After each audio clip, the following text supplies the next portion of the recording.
আমার বোন বানাচ্ছে একটা ইটালিয়ান ডিশ, এর নাম নোচি। তো আপনাদের সঙ্গে এই ডিশটা কিভাবে বানাচ্ছে সেটাই শেয়ার করব। প্রথমেই আলুগুলোকে কেটে নেবে ছোট ছোট করে, এই যে কেটে নিচ্ছে। কেটে মানে অল্প জল দিয়ে এটাকে বয়েল করবে, একদম মানে বেশি নরম করবে না। যাই হোক করে এটাকে মিক্সিতে পেস্ট করে নিয়েছে আলুটাকে। এবার পটেটো স্টার্চ কিনতে পাওয়া যায়, যদি না পাওয়া যায় তাহলে একদম মিহি চালের গুঁড়ো দিয়ে এটাকে ভালো করে ম্যাশ করে নিতে হবে। করে এই যে ভালো করে মেখে নিয়েছে বাটার পেপারের উপর, এবার ওটা দিয়ে দিয়েছে, দিয়ে ভালো করে ওটাকে মানে মেখে নিচ্ছে। এই যে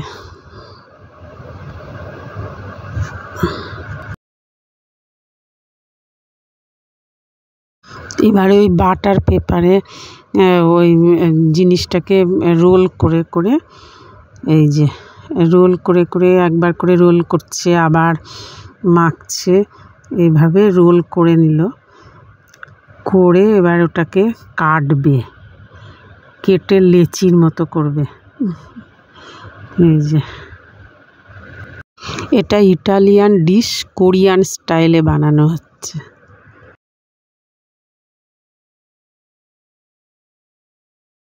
এই যে লেচির মতো করে নিচ্ছে, এই যে লম্বা করে করে রাখছে।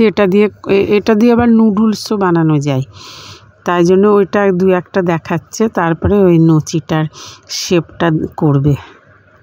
এই যে গোল করে নিয়েছে লেচিগুলোকে, দিয়ে একটা বোতলের মুখ দিয়ে ওটাকে এরকম করে চেপে দিতে হবে, দিয়ে এই যে শেপটা এরকম হবে।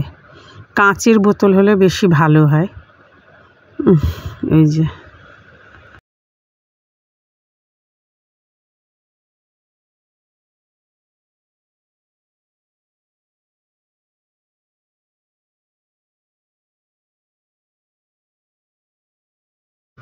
এই যে বানানো হয়ে গেল। এই যে শেপটা ঠিক এরকম হবে একদম।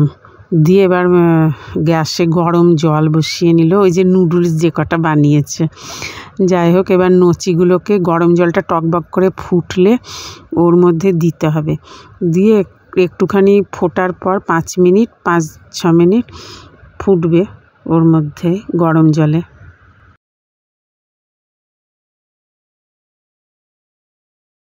এই যে এবারে ছান্না দিয়ে এই যে তুলে নিতে হবে, ওইগুলো হয়ে গেছে বয়েল। তারপরে ওটা কি করে খেতে হয়, এই যে শুকনো লঙ্কা, দারচিনি, স্টার আনিসে, এগুলো নিতে হবে। এইগুলো দিয়েই তেলটা তৈরি করতে হবে, এক ধরনের তেল তৈরি করতে হবে। ওইগুলো একটা কাঁচের বাটিতে রাখা হলো। এবার এই যে তেল গরম হচ্ছে, তেলে প্রথমে স্টার আনিসেটা দিতে হবে, কারণ ওটা একটু শক্ত, তো ওটা একটু আগে দিতে হবে তেলে। তারপরে দিতে হবে দারচিনি। এবার একটুখানি ভাজা হলে ওগুলো তুলে নেবে, ওগুলো তেলে রাখবে না, তুলে নিয়ে ওর মধ্যে শুকনো লঙ্কাটা দেবে। শুকনো লঙ্কাটা একটুখানি পিষে নিয়েছে, এই যে শুকনো লঙ্কাটা দিয়ে দিল। শুকনো লঙ্কাটা দিয়ে একটু নেড়ে বন্ধ করে দিতে হবে, কারণ পুড়ে যাবে আবার।